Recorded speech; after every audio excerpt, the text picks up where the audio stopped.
Hi everybody, Russ from My Hammers 11. Hope you're safe and well. If you're new to the channel, please consider subscribing and hitting that bell icon so you're made aware of any time we put new content on. We will keep you going in the off season until the Premier League starts again in mid-September, so make sure you hit that bell icon so you're made aware of any time I put new content in. Loads of great fans from all over the world. We've got another US Hammer, the Mississippi Hammers. I know how to spell Mississippi, 2 S's, 2 S's, 2 P's. It's Alex Sheffield. Hi Alex, how you doing, man? Doing great, man. How are you? Thanks for having me, man. Appreciate it. Absolute pleasure. How's things for you at the moment? You know, we are just, obviously as a fan, as a supporter, thrilled that we're in the Premier League for another year. So that is great. And, still working, our American Hammers network and, still plugging along with that. And personally, I work in college athletics here in the United States. So for us to announce that we're actually playing college football, we don't know what that's going to look like yet. But it is, I feel like a broken record because I keep saying the same things over and over and over. We don't really know what it's going to look like. But I think watching the Premier League and watching other places go into this new world and kind of see how it works. From a fan standpoint, obviously the business I'm in, from a marketing, advertising standpoint, it's really changed the way that we have to do business and the way we as fans have to, engage with our teams. Sure, yeah, totally. I totally get that. And obviously it's a bit different because obviously, I was thinking particularly stuff like the MLS where they did like the tournament, and it was where obviously the Premier League and the Bundesliga and stuff, it's all been at the teams, home teams and away team grounds, and obviously the MLS stuff was a bit stranger, wasn't it, in terms of being that. But I quite like that as an idea, as a concept. I just think you lose all the home and away advantage if you could have got that, really. But yeah, I mean, like I said, it's a totally different way of doing things and the way people. I mean, there's a movie that I love. It's Heartbreak Ridge with Clint Eastwood, and he's got a line in it. I'm probably going to butcher it. He says something to the effect of "improvise, adapt, overcome."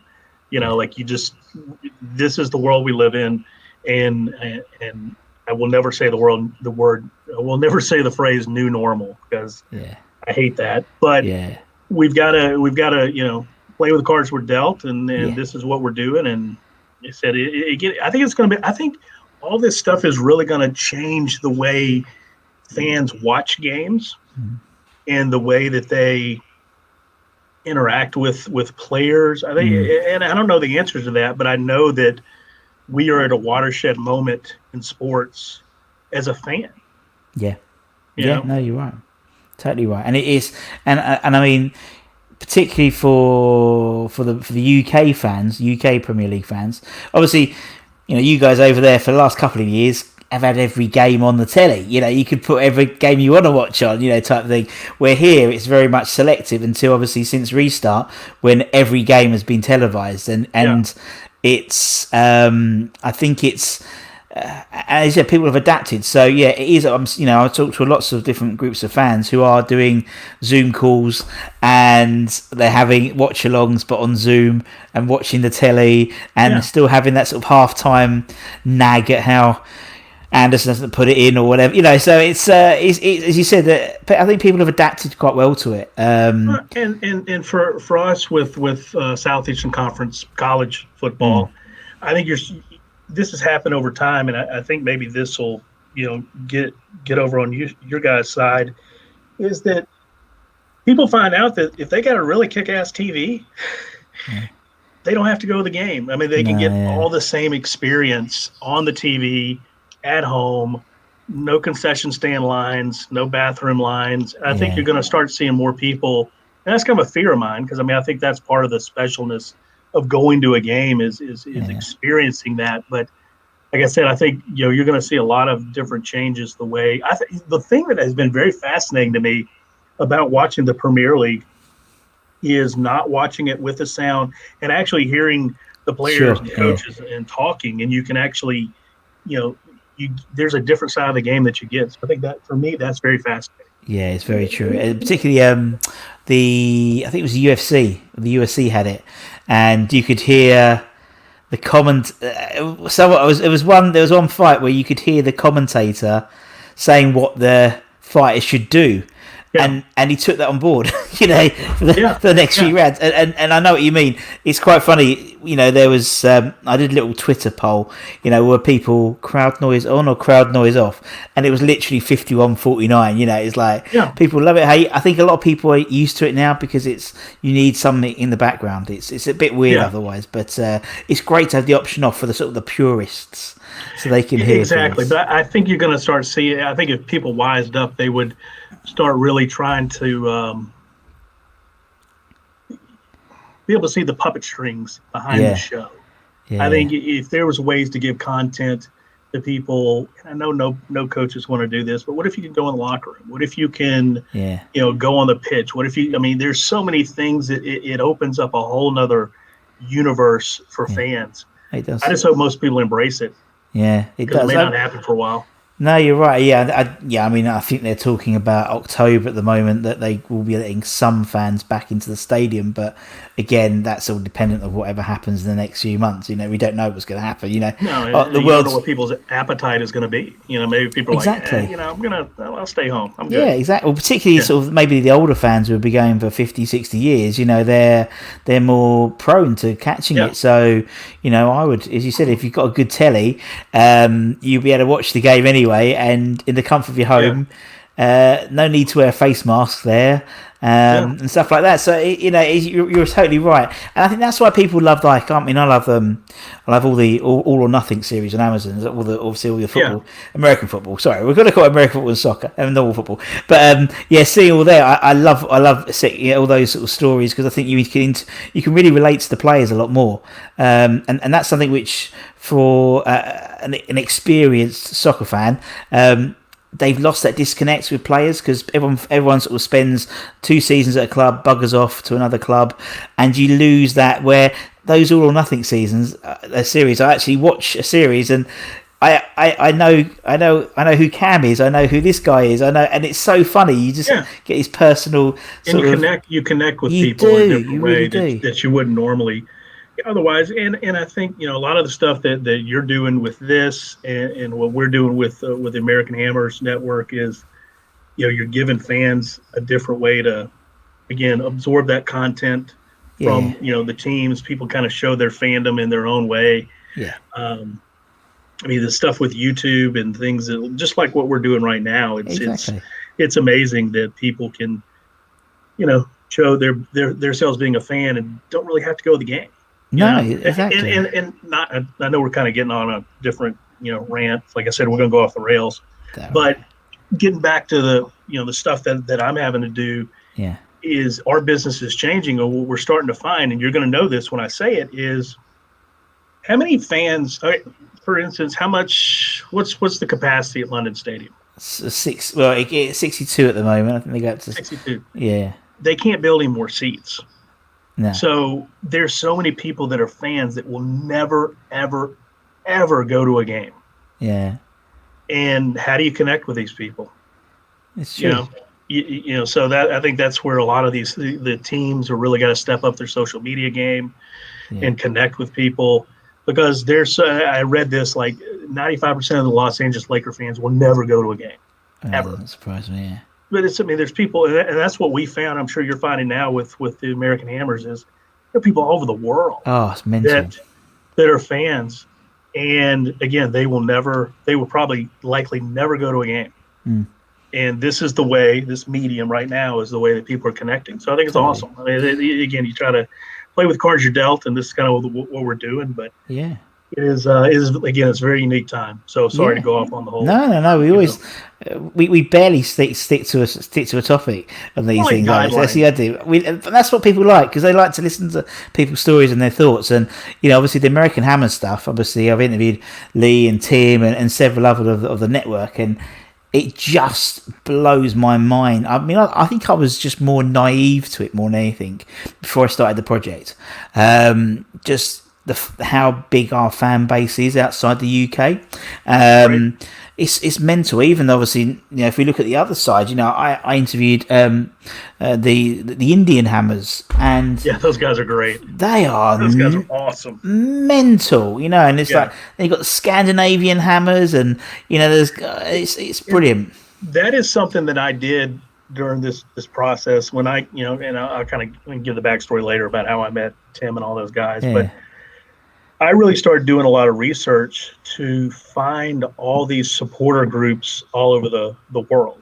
Because we were selling T-shirts, and we still are selling T-shirts through our website, other websites. But what we would do is we'd approach these clubs and say, look, we'll give you, half of whatever you sell, whatever we sell, blah blah blah. And I just kind of took it by myself to reach out to all these clubs all over the world, and the connections that we've made with other people, not just in the United States. I mean, there's guys in Japan, there's guys in Brazil, and that was the thing that I think that we try to kind of find our niche. And granted, it's like Americans, because we are, but if you go outside of England, there's a whole nother universe of fans. Yeah. And that was kind of our niche. And that's what we were trying to kind of go for and I think, again, there's everybody's getting into that now, and there's a lot of groups out there that are connecting with these people, but we really tried to find our niche was just the globally, because there's so many fans that again will never come to a game. They may. I mean, I'm not kind of putting that with a broad brush, but at the same time, there's so many fans in this world, and they're all cool. Like I told Tim this a while back. Obviously it was him and Lee and a couple of guys kind of come and go. Everybody's like, oh yeah, I'm excited, and then flame up. But there's been a crew of people that have been doing the shows and doing everything consistently, and I've kind of flamed out a little bit, but behind the scenes, that story. Yeah. But I went back a while and started watching other stuff, and I'm like, who are all these guys? Like they just came. I mean, now we've got like more people, and we'll just find people. We put out our website, and then people would just find us, and we would find other people, and it was just we were turning over rocks all over the place. It was just random. People would just come out of the woodwork. Yeah. Just, hey, I'm in Kansas City, Missouri, or I'm in Dallas, or I'm in BFE, wherever. That's called bumfuck Egypt. It's like nowhere. But just random places. And I'm a West Ham fan. A funny story on a side note, I had a guy come in my office one day. He was from England. So I'm like, ooh, we talk. Yeah. So he gets on the other side of the desk from me. We start talking. And I had some West Ham stuff in here. And I'm like, so what team you support? He says Spurs. So we just looked at each other like, asshole. Like there was just, it was just this innate, just like, you've just got it built into you. Yeah, but then even, I mean, here it expands out, not just West Ham, but I think it expands out to other clubs. Like our women's soccer coach, he's a Burnley fan because he was from that area. Yeah. So we talk on it. There was another guy that was from Scotland who was a huge Liverpool fan that did our concessions, and we would all talk shit to each other and stuff. So I think just being a fan, that camaraderie, not even just in soccer, football, as a whole, but definitely the West Ham folks. I mean, they've been great. I mean, everybody that we've come across have been awesome people. Brilliant. It's really cool. It's really cool. It is. It's funny. I always, wherever I go, whether it's because I used to spend a lot of time in the States, or wherever I go on vacation, I always wear my West Ham top. I literally, my suitcase is full of West Ham tops, and it always, you always get surprised the people you meet and the connections you make and the stories and even doing this type of thing. Like I've got some really random group of friends now who I never would have spoken to probably eight weeks ago. It's mental. So I did the whole tag that I was like Mississippi Hammer. Like I made something on Twitter and I started kind of being that guy. And then I found a guy that was like 3 hours away in Hattiesburg, Mississippi. And he was like, yeah, I'm a fan too. I'm like, how? He explains the story to me. And I mean, everybody's got a different story, but, and then another guy that was these are people in the same state, which you think that, I'm in a I'm like a unicorn, but I'm actually not. I mean, there's other people that kind of come out of the woodwork. Yeah. There's another guy on the coast that I know you probably wouldn't understand what I'm saying, but another guy that's a fan. Next thing you know, you're like, wow, I didn't know you were there. And then you find somebody else, and then you find somebody else. And you're just like, it's just bizarre. It is really, but again, it's really cool because a lot of these people I've never even seen. No, I've never even laid eyes on them. Yeah. And it's true. And the only thing that connects you is this little thing here, isn't it? It's bizarre when you think about it. A little emblem and an emblem of it, and it just connects so many people over the world. And if anything, I find the guys who can't get to the games, who are not UK based, are more. I find them more fanatical, because I think you almost are, because you're not. You're a little bit starved of that sort of seeing the team. It is, you see them on the telly, and it's almost. I find that the foreign-based Hammers are a lot more, passionate. Sort of passionate, fanatical. And I think it comes through so clearly when you talk to them.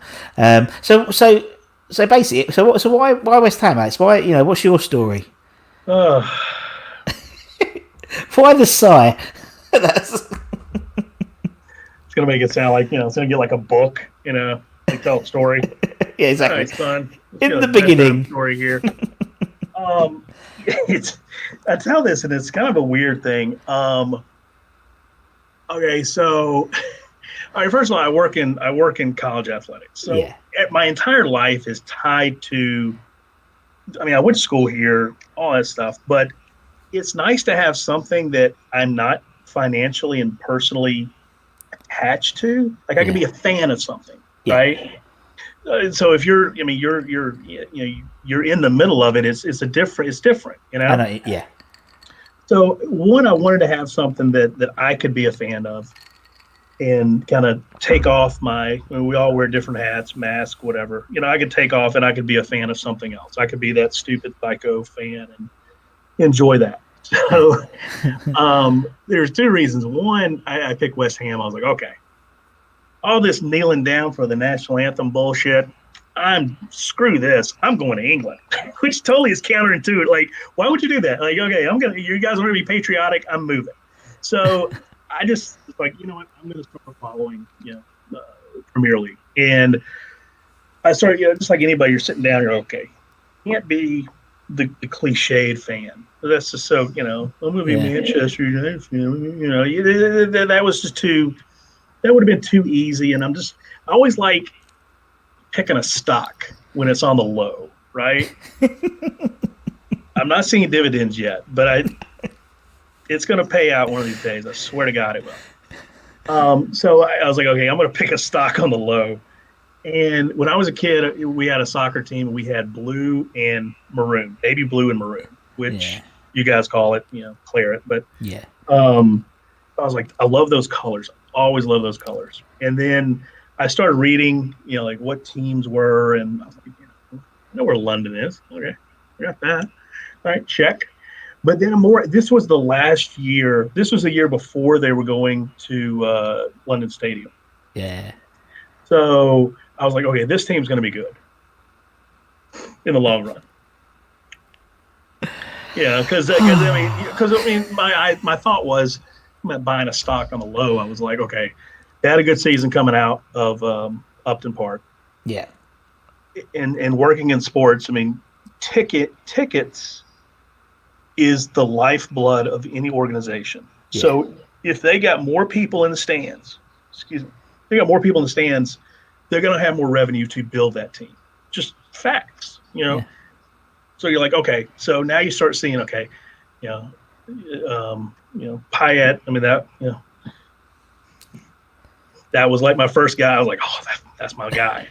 And then Slaven, like that's my first love. Like that's my guy. Yeah. And then all the shit went sideways. Yeah. But I mean, it's again, that's kind of how I started getting into it. And then I started getting on Twitter and kind of building a Twitter profile. Mm-hmm. I was kind of one of those guys that I would like talk shit on Twitter, but it really wasn't me. Like I didn't have any identity. Yeah. So I made the logo for myself, and I kind of made a brand. And then just started just following following and just trying to immerse myself as much as I could into it. And then that's when somehow, just being on Twitter or something, I stumbled into Tim and all those guys. And then that's kind of how everything snowballed. And then they're like, wow, you were funny. Really? Funny? Oh, yeah, no, dude, you got to come back. Really? Okay, sure. All right.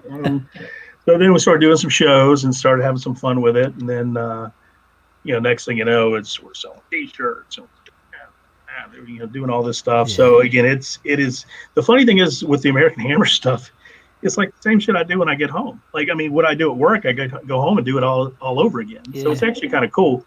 But as far as being a fan, I mean, I think it's just the relationships you foster with people. That's really the coolest part about it all.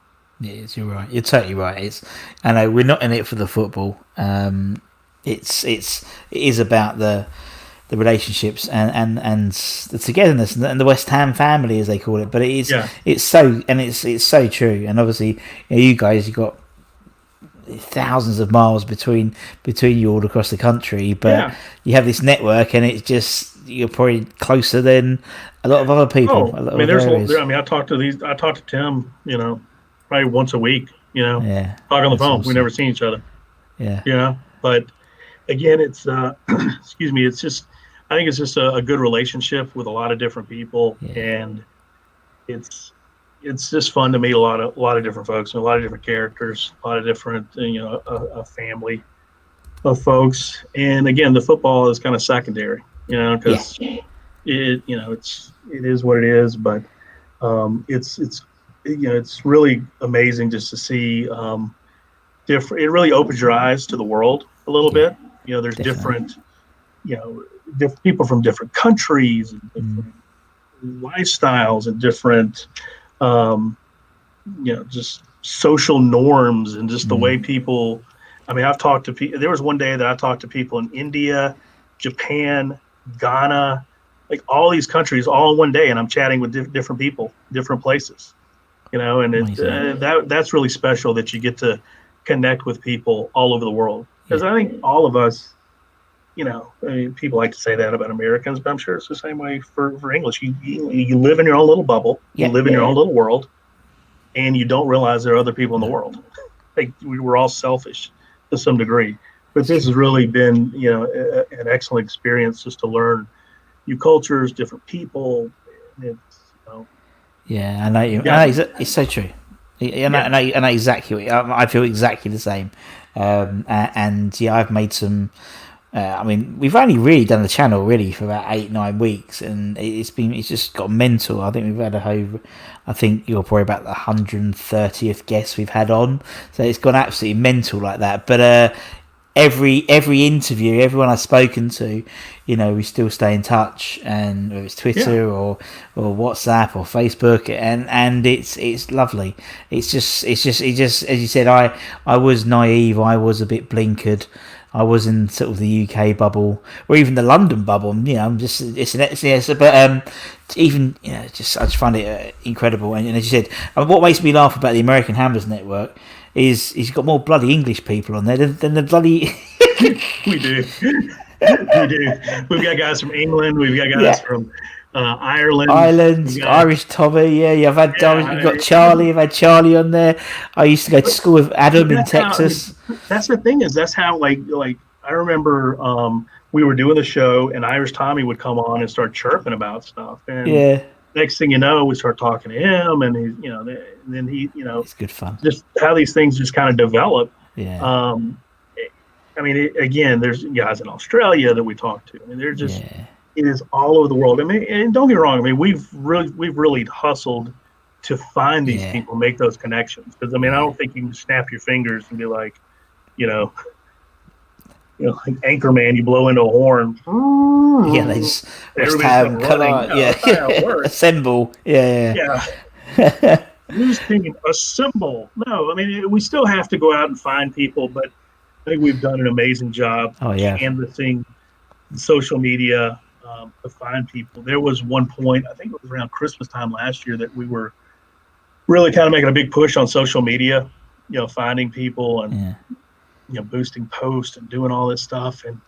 And one day it just started hitting, just people started following us. and they were legitimate. It wasn't like somebody in some third world country robot, bots, bot or something. I mean, it was legitimate people that we found. And again, it's so cool to connect with people all over the world. It really is. Definitely, yeah, totally, yeah. And you get weird things as well. Like I used to go to school with Adam Frankel. So despite the fact he's in Dallas, he's in Texas, and I'm all these where and again something like Adam is a classic example.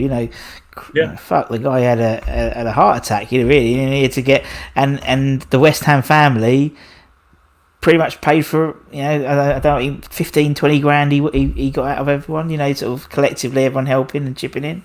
Brilliant. It just shows you when the West Ham family pull together, wherever they are in the world, it makes a massive difference. And it's good that he's back in recovery, back doing Hammer's shots and stuff, which was very good. I was happy to see him back. Good old Ad. Everybody was like, "Oh, Adam, like, dude, he's good.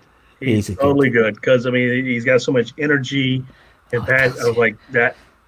Everybody's like freaking out. I'm like, he's good. Like, there's not a problem. Like, I knew that he would do well. And again, he's somebody that I've never like face to face met except through this medium. Yeah. And I could just look at his eyes and just be like, that guy's he's gonna be okay. He's gonna be okay. He was fine. Anyway, so we do this 11 now. So the idea is we do this Hammers 11. It's the whole idea of the bloody channel, really. And what we do is we get people to pick their own individual 11, and based on the players that they can pick anyone they want, really. And you have to have been I used to have to be alive to have seen them play. And obviously, you only sort of been a fan of the last sort of 4 since you sort of between the Upton Park and London Stadium. So probably from there. So the idea you pick an 11 of the players that your favourite players, or the ones you brought close to your heart since you've started your West Ham fan career. Maybe some newer players, more this seasons or whatever. It's up to you, man. And it's quite. And actually, I quite like talking to people who have just got onto the boat, so to speak, because it means you get different people we talk to as well. So. I'm gonna suck at this. What we'll do is, it doesn't matter. So everyone, we'll go. The thing is I'm gonna sound like a complete jackass. No. Yeah. We'll just, Don't worry. Don't forget. Right. People like as I said, Brad from New Orleans. He's a relatively new fan as well, and so he's so it's okay. It's fine. Don't worry. It's good. I like it. We'll go through the team. We'll do a 4-4-2, and I'll keep it sort of. I'll say right, left back. So we'll start with in goal. Now you haven't had many goalkeepers to pick from, really, have you? To be honest. So who would be your goalkeeper for your 11? Fabianski right now. Yeah, this has to be. Yeah. I mean, it's either him or Adrian or Roberto, really, to be a David Martin. So yeah, he's only played 2 games. Fabianski, I think that's a fair choice. He's the best keeper. He's in my 11. Look, I've got my little. Good enough for you. Yeah, look, see, this is what my friend Steve did. See, and, awesome. Yeah, Steve's doing these, and you can buy that. You can do your own one. And Fabianski's in my. What is the little bobble thing? What is the meaning of that? Like, is that like? So this is like this is called Sabutio. It's like an old fashioned. It's sort of, you had little plastic players, and you'd flick them. And they would stay upright because you had this sort of weight at the bottom. The weeble wobble thing, yeah. Yeah, okay. And so it's like they're only about that big. But you have the team, and you'd flick the ball, and you'd kick the ball, and yeah. I thought it was like electric football for us when we were kids. Nah, not like that. Okay, I thought those were hilarious. And these were like little plastic going things. All over the place. Nah, these were like literally you'd set your team up on like this, like a felt. Pitch, like green felt, and you'd flick it. The ball was probably about that big. And you'd flick it into the goal. Huh. Yeah. Very cool. What we used to get up to in our old age, but yeah, no, that's very cool. No, Fabianski's my choice. He's the best goalkeeper I've ever seen. So you're okay. You're in good. I move on to the next round. Okay, let's go left back. So who would we have playing left back for you?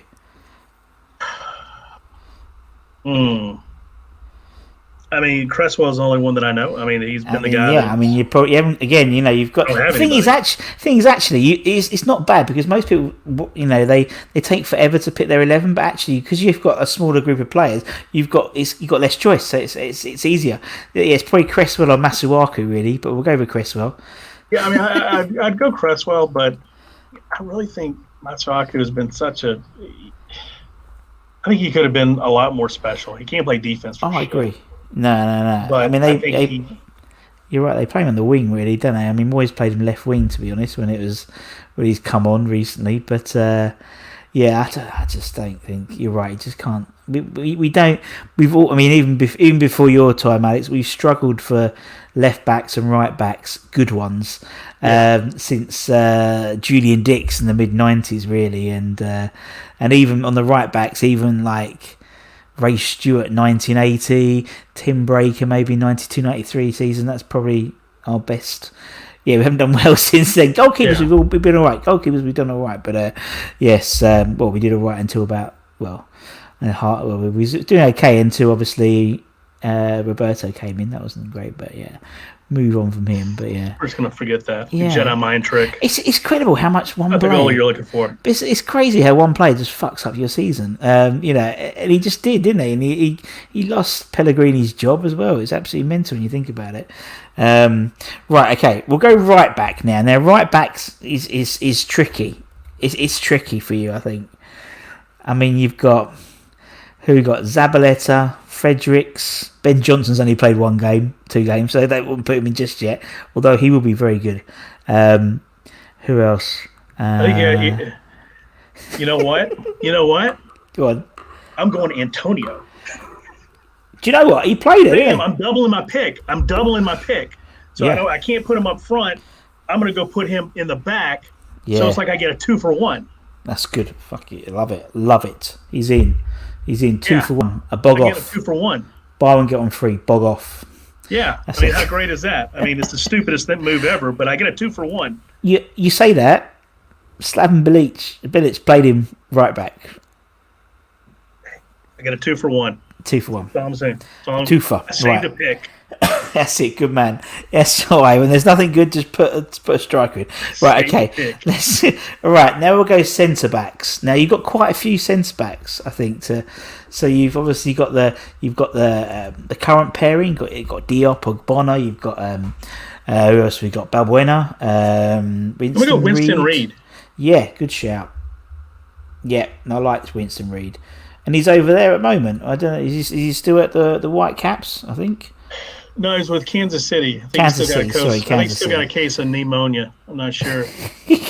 That was a bit weird, wasn't it? Going over there. I'm not being funny, it's like it was just strange. It's the thing is MLS has not got to the point where they're going to start investing a lot of money in defense, and I think it's a good place for him to be because he's not going to get no. He probably wouldn't go get a sniff anywhere else.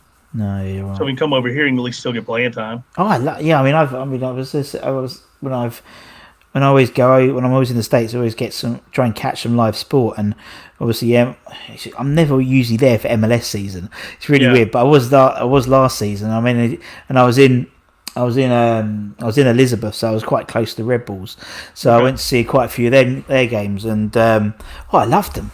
Honestly, having a beer, like watching the game with a beer, it had like a bar in the middle of the stand. It was awesome. It's like you don't get that in the Premier League. You can't drink. Yeah, the premium. I mean, the thing is the premium seating, and that's really where a lot of people make their money on the team side.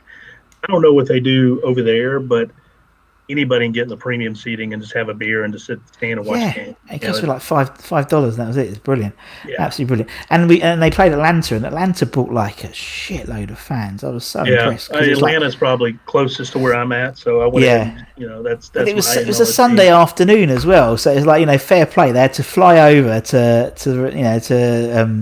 New Jersey and stuff. It's brilliant, but I was so impressed. Right, okay, so we'll put Winston Reid. Who's he going to partner? Who's going to be a second centre back? I'd probably say Ogbonna. Yeah. Just because he's been there forever. I think he's actually getting better with age. I agree. It was his best. I think it's his best season for us this season, to be honest. He's lost a lot of weight. Yeah, he's a lot thinner than he used to be. Yeah, which is not a bad thing. No, not at all. And I think it's all for the better. And obviously last season he wasn't really getting much into the team, was it? It was like Balbuena and Diop were like the two, and he's forced his way back into the team. Well, he had the knee injury. Yeah, but it's like that. Yeah, now Balbuena was like I thought. Yeah, I liked him. I thought Balbuena was a good player last season. I wish he had been a good player, but I don't know. I think Diop is. I think he's probably the future. He's still got a lot to learn, but he looks good getting off the bus. He's got that body. Like he looks the part. He sort of hunches himself over, doesn't he?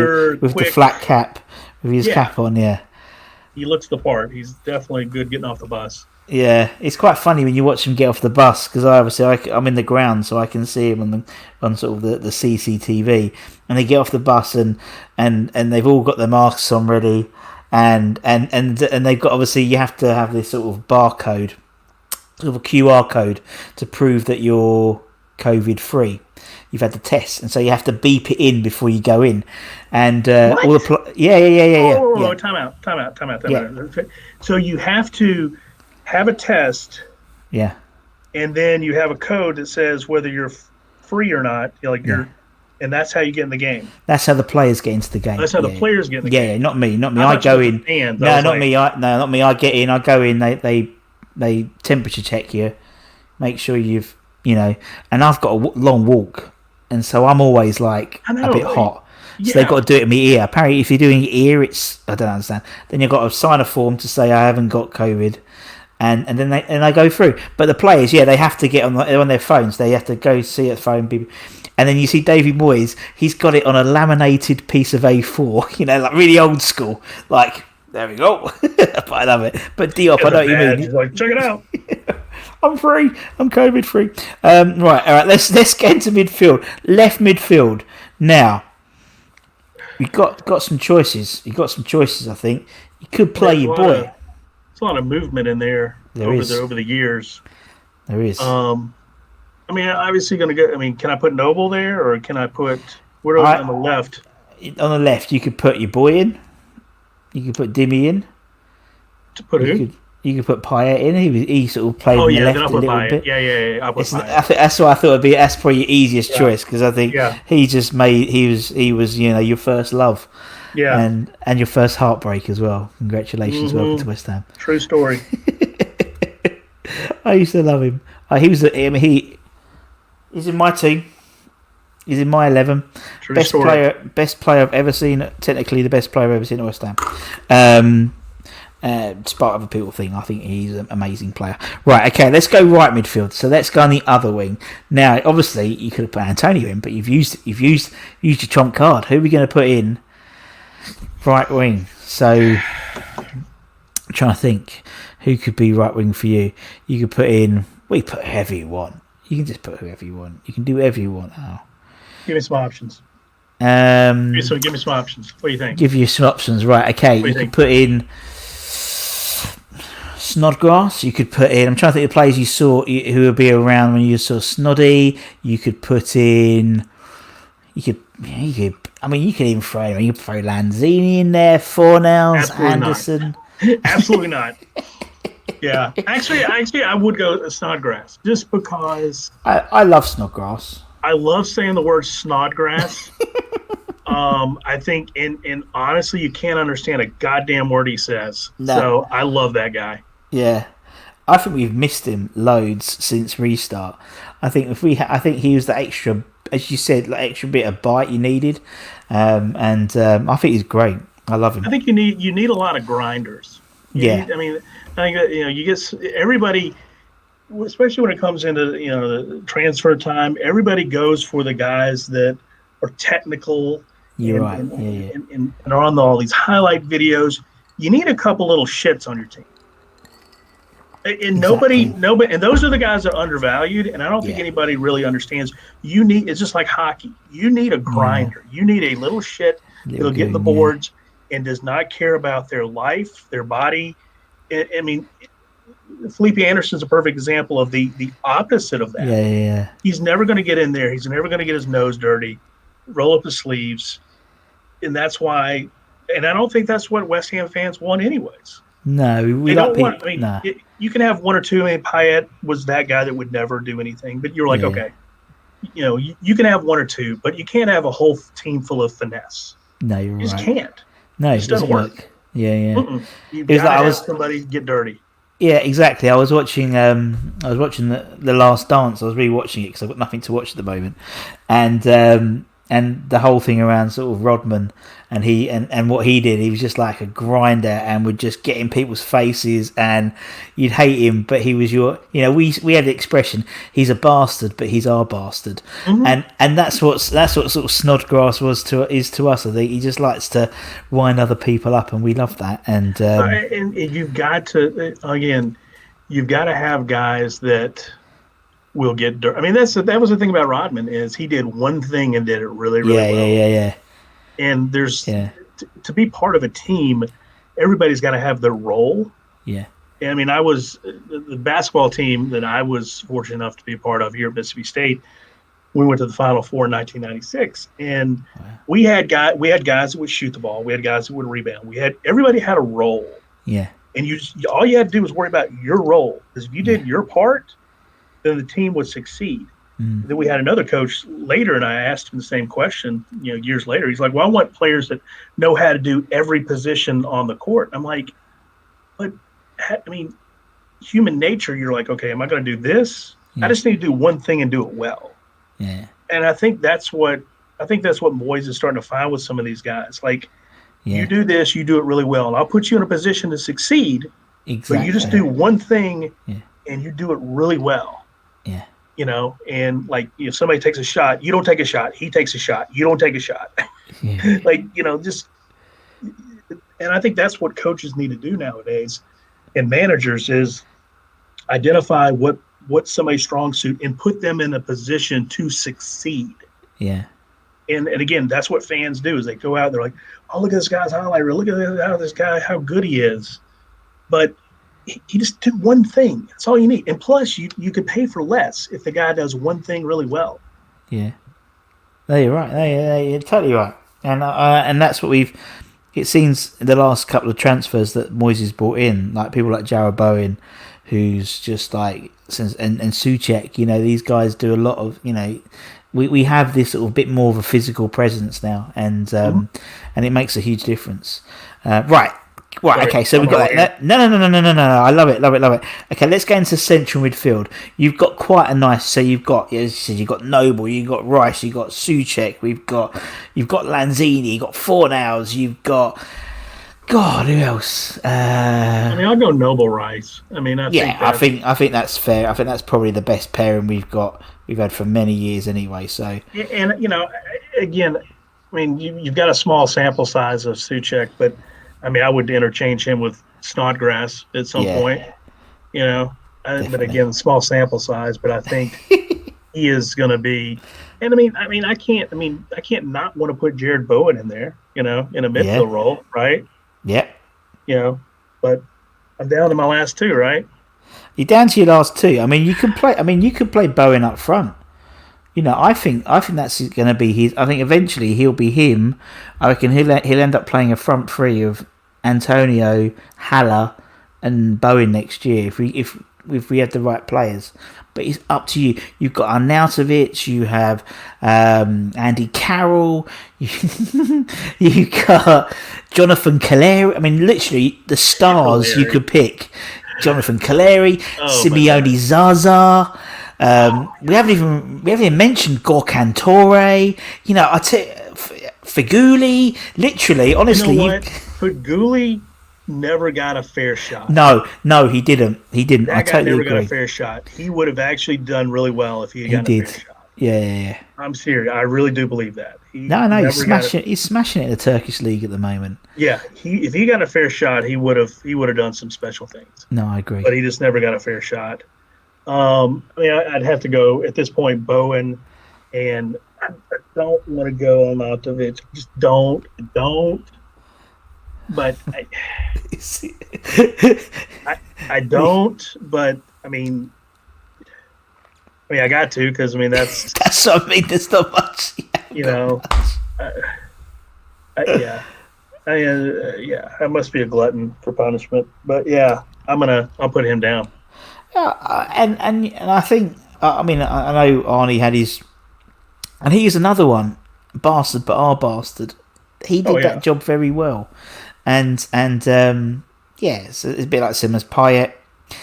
They leave under a cloud, but you get those with those mercurial players, don't you? You get those players who are fabulous, but if the chips are down, they might throw their toys out the pram and want to go home, and that's what they did. And obviously, Arnie's stuck in Austria at the moment because he can't get back into China, and they don't think they're paying him. You make sure he made his bed. Exactly. And that's the thing when you have. I've just realised I haven't put any of these players on the screen, but it doesn't matter. But the idea is, you're right. It comes to a point where you're thinking, there was talk of him coming back, and we've worst thing could be get Arnautovic back. Moyes got the best out of him.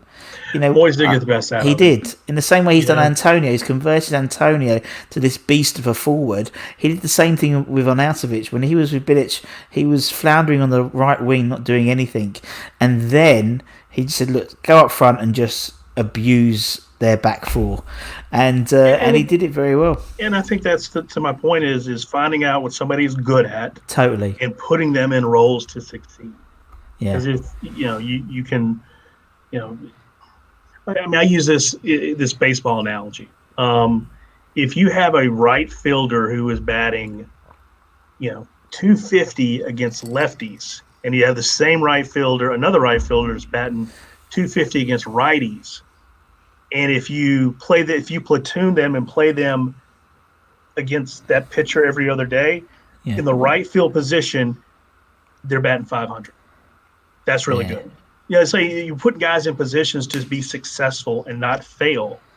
Yeah. So I think that's what Moyes has done with some of these guys. I think he will continue to do it. No, I agree, man. I know you just totally got that baseball analogy. You're like, no, I do. No. I've been. I don't know if you guys are like, oh yeah, I get it, baseball. Yeah. No, I do. I know. I'm like, what the hell are you talking about? I've sweated my arse off watching the Braves at Turner Field before. Oh, really? Cool. I've been to, the Mets, the Yankees. I've I almost got heat. Man. I almost got heat stroke in Atlanta watching the Braves. Because it was like 38, 40, a standard day for you guys, but for not me. Oh, yeah. And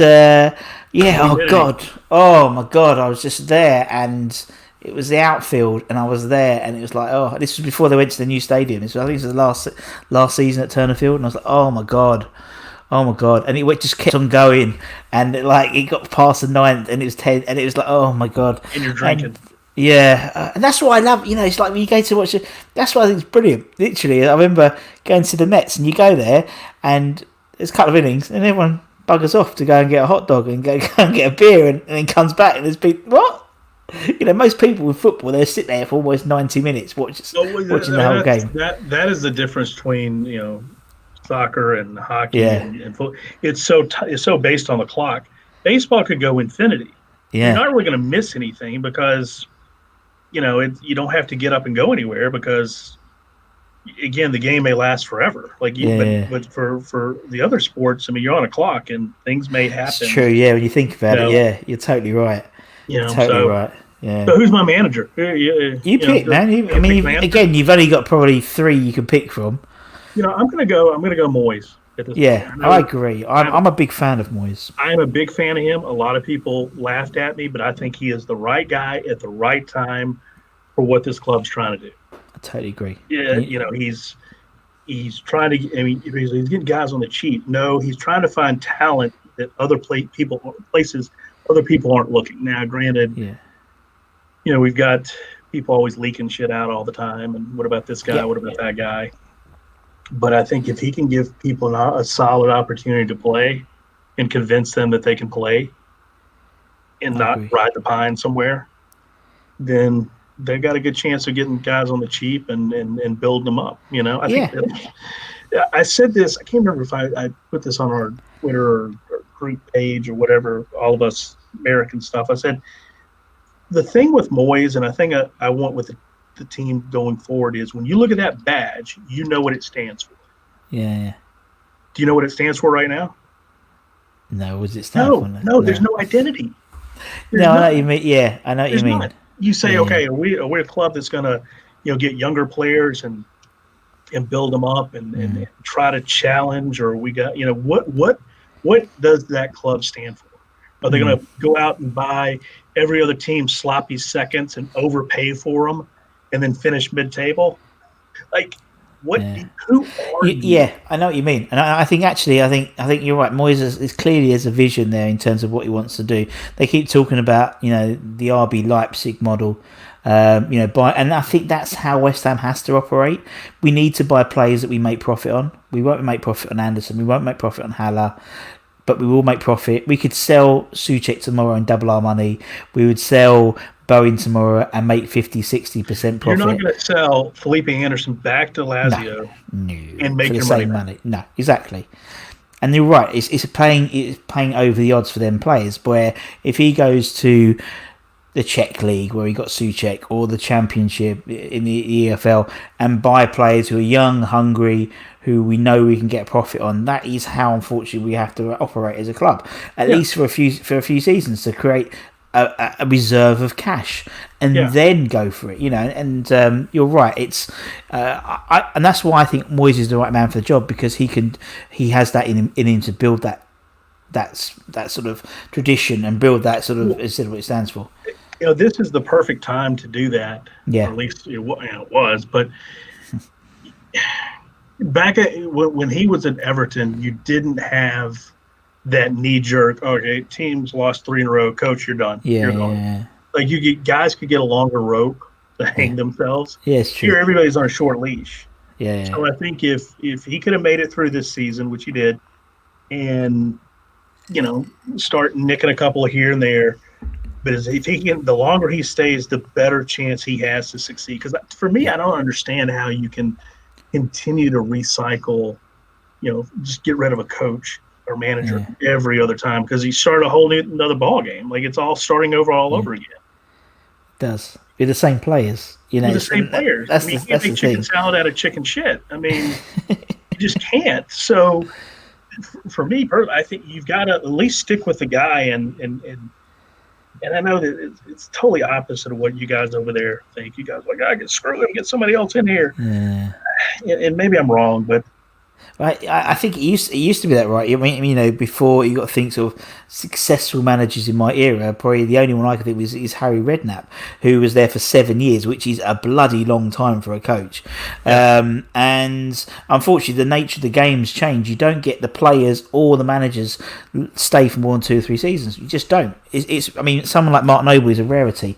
Having played so many games for one club and having a testimonial year, so having played at the club for 10 years, that doesn't happen anymore now. So here's the question I'll ask back to you: is okay? You see managers, like Klopp and the name is at Manchester City. So when I say this, if you actually looked at Pellegrini's record, the teams that he was most successful with, they spent a shitload of money. Yeah, they did. So what happens when you take away that money? How good are these managers? Yeah. And granted, the opposite of that is you could say, well, they started with really, in the lower leagues, teams not as good as talent, and now they work themselves up to a Premier League. Yeah. With that kind of, capital and that kind of money. But I just find it odd every year that a manager's like, well, you've got to spend more. You've got to spend more. Yeah. Why can't players get better?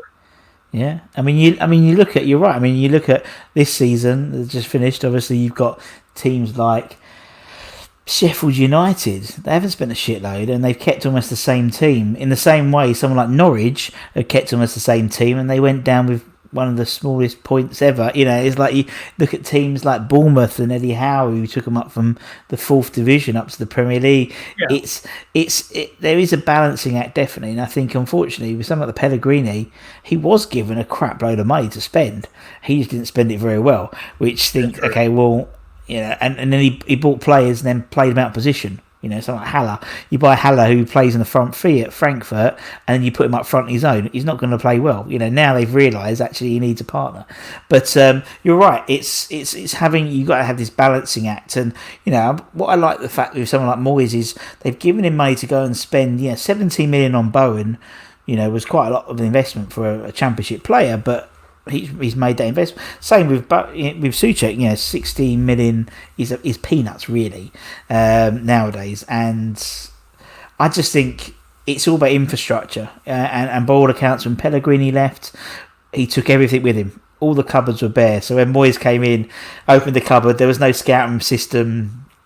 There was nothing. He took it all, and he's very meticulous. You know, I obviously, we do a lot of the under-23 games at London Stadium, and he's the only manager I've ever seen there at the under-23 games. I think he's really a student of the game. I think he wants to try to get better, and he can. I mean, you would never see, you would never see Pellegrini like coaching little kids. No. You know, I mean, I watched a video of Moyes actually coaching kids, and I know it was a video and it was staged. But still, there's. I would never see interesting. Anybody. Would you see Jose Mourinho actually coaching little kids on a video? Yeah. God no. I think he actually wants to be a student of the game. That's why I think he is very much so. So I think he's going to be successful if people will give him enough room. Just give him the time. I think he will be successful. He's been very, very clever with who he's brought into his backroom staff and stuff to complement him, definitely. Yeah. But, Al, man, it's been an absolute pleasure. I've loved every minute of it. Pleasure's all here. I mean, brilliant. Thank you very much. Thank you so much for the time, and thanks for the invite. And obviously, like Russ's channel, like American Hammers. Yeah, like us both. We sort each other out. And, I will never sell out. Brilliant. And obviously, thank you to everyone for watching. Obviously, Al's always made suggestions, but feel free to like, share, and subscribe. Share, subscribe, yes. My Hammers 11, and smash the subscription button to the American Hammers Network as well. Keep Lee and Tim very happy, amongst others. And until next time, from me and Alex, take care, everyone. Stay safe. Come on, you irons, and we'll see you again very, very soon. Take care, everyone. Bye-bye. Stay safe.